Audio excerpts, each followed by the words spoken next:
Hey, what's going on? Welcome back to Daz Reacts, and I'm excited today. Today is the first time reacting to Daniel Tosh, and in this video it's how do 90% of Americans have jobs. And this got recommended to me by one of my subscribers, and I'm looking forward to it. He said that he's a comedian that I should be watching. So I do like watching new comedians. I do like watching comedians that I've not seen before, and some of them tick all the boxes, some of them don't tick any of them. That's just the way it is. No one's gonna like every stand-up comedian, but so far I'd say probably like 70% of the comedians that I've watched so far have ticked the right boxes and I've enjoyed. So I am looking forward to this. If you want to help the channel out, it takes 2 seconds just to hit that subscribe button and put a like on this video. I hope you enjoy it. If you do and there's anything you want me to react to, let me know in the comments down below. But I'm looking forward to this, so let's just get straight into it. It is great to be here in America. Yeah. The greatest country in the world, if you haven't traveled a lot. Is he not American? Do we have to constantly scream we're number one? It's always the people that live in the most boring parts of this country that scream the loudest. People in Kansas, we're the greatest country in the world. It's like, do you guys have internet there? You ever seen a photo of Fiji? I've never been to Fiji, but I've seen photos. It looks pretty amazing. It's hard to think we're better than that. We're top 10. Maybe if we started screaming that every day, maybe terrorists would stop trying to saw our heads off. We're top 10. And they'd be like, that's fair. It was that number one stuff that was getting old. America's basically turned into one of these factories where we just have a sign up, like, it's been 22 days since our last horrible thing. And it's like, oh, all right, rip it down, we're back at zero again. These things just keep happening, you know, whether it's Ferguson or Baltimore. I can solve racist cops. That's an easy fix. But nobody comes to me for the answers. You want to get rid of that forever? How about this? Only black people should be allowed to be cops. Boom, problem solved. And if any of you have issue with this, it's because you're racist. Ooh, what about white people? White people can be firefighters. We're more outdoorsy, it makes sense. White people, firefighters, black people, cops. Who wants tickets to the softball game now? Yeah, it's gonna get pretty tense. Might wanna put in a mercy rule. And the next time we have one of these tragedies, inevitably we will, and you happen to be so unfortunate enough to know the person that's being accused of the crime, do us all a favor and don't get on TV the next day and be like, I lived next to him for 32 years. I never could have seen this coming. Maybe you should be locked up for 6 months. I find nothing more disrespectful. You never could have seen it coming. I've never met anyone in my entire life that I couldn't wrap my brain around the fact that they are capable of awful things. Literally no one. My mom could blow up a nursery. And if you put me on TV the next day and I was completely honest with myself, I'd be like, I can fucking see it. No, it makes sense. Sometimes when I was a kid, I'd come home from school, she wasn't happy to see me. I think she hates children. Ladies, know that every man you're sitting next to tonight, if you could get into their head and see every thought they have ever had, you would immediately pull out a gun and blow your head off. Because trust me, they're capable of anything. All day long, every day, nothing but twisted, weird, awful shit is just going round and round and round. And what do you do at night? You snuggle up next to them because you're so happy that you're not alone. And I think that says more about you. That notion that your parents raised you on, stand by your man, if you're insane. The second your man gets accused of anything, you immediately distance yourself. Just be like, I don't know what the fuck he's into. And buy clothes in the next town, we'll forgive you. By the way, I do love this country. We're the only place with any diversity. The entire planet's segregated. You realize that when you watch international sports. Like I was trying to watch the World Cup, despite hating it. I get it, soccer's the most popular sport on the planet. That's Not because this half the soccer. world can't afford AC. And that's about how long you have to run just to get tired enough to fall asleep in these godforsaken countries. You ever try to gamble on soccer? What's the over-under, 0.5?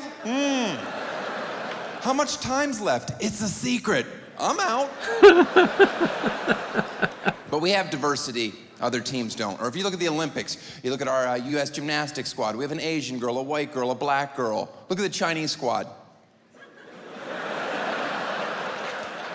Any guesses? True. Did you guess exclusively Chinese bitches? Yeah, that's all that's ever been on that team. That's all that will ever be on that team.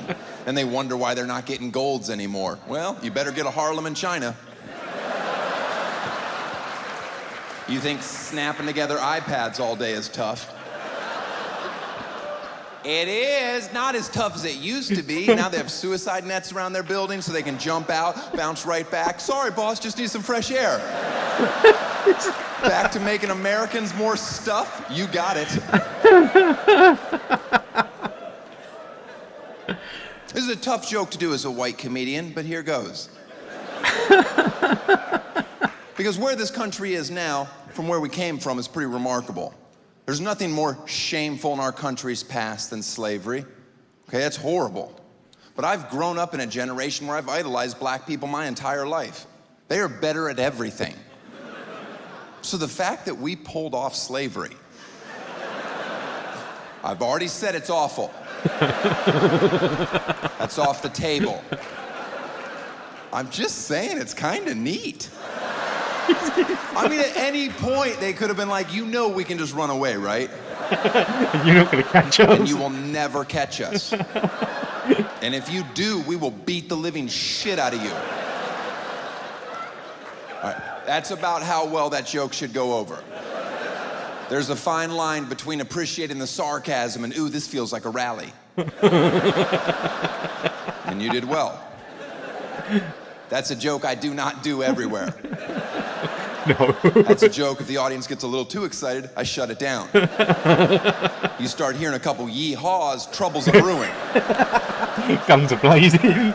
As soon as yee-haw hits a certain octave, hate crime and T minus 10, 9. The unemployment rate in our country is around 6.5%. I'm told that's pretty good. I could care less. I wish a president would have the balls to say what I'm about to. 10% of Americans don't deserve jobs. Good night. Like, that's a number I can get my head around. Of course, there's exceptions to that. That's not who we're talking about. But if you don't think 10% of Americans are lazy pieces of shit, then you have never traveled anywhere. Because the number that blows me away is that over 90% of Americans have jobs. Who the fuck is hiring you morons? Because I wouldn't. The sense of entitlement, everyone thinks they deserve more than they have. No one's content. Young kids, I won't even talk to them anymore because you parents have done just a bang-up job. If I meet one more kid and ask him what he wants to do when he gets older, and he replies, I'll be famous like you, I'm gonna kick him in his teeth. You're never gonna be famous. Never. You have no chance. I didn't get here because I work hard. I have a gift from God.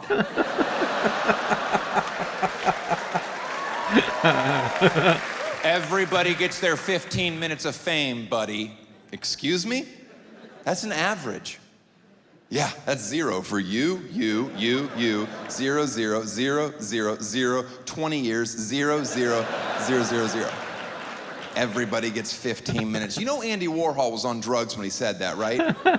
He didn't think he'd be quoted for the rest of eternity, let alone taken seriously as an artist. You ever go into like a cute local cafe and an artist has their work for sale on the walls? Has anybody ever not walked up, looked at the price, and gone, who the fuck do they think they are? Do you know what? Honestly, you get that a lot. If you go to central London and like the like around to Soho and like certain parts of Westminster and Leicester Square. You get that. You get cafes where people are sitting at home all day and they're doing paintings and they think it's art, and then they go to these cafes and it's like, I want to put it up for sale. And then you'll go in there and you'll look at the name and you'll see like £500, and then underneath you're like, who the hell is that? I don't know who this person is. I don't know. Someone like, for me, art means nothing. It's a picture. I can go to IKEA and get a picture to put on the wall. Art don't mean absolutely jack. If someone come to me and said, there's the Mona Lisa, I'll give it to you for 500 quid. No. I've got better things to do with 500 quid than like spend it on the fucking Mona Lisa. That, like, yeah, I don't understand these people that like artists and that yeah. Just once, I'd like to walk into somebody's home and be like, wow, that is a beautiful piece. Where did you get it? And they're like, oh, funny story. I was getting a spinach wrap the other day for lunch, and I had $750 burning a hole in my pocket. And I was like, hey, guys, unbolt this from your urinal and get it into my living room. You know what the unemployment rate in China is? Neither do I, because I'm American. I'm fucking stupid.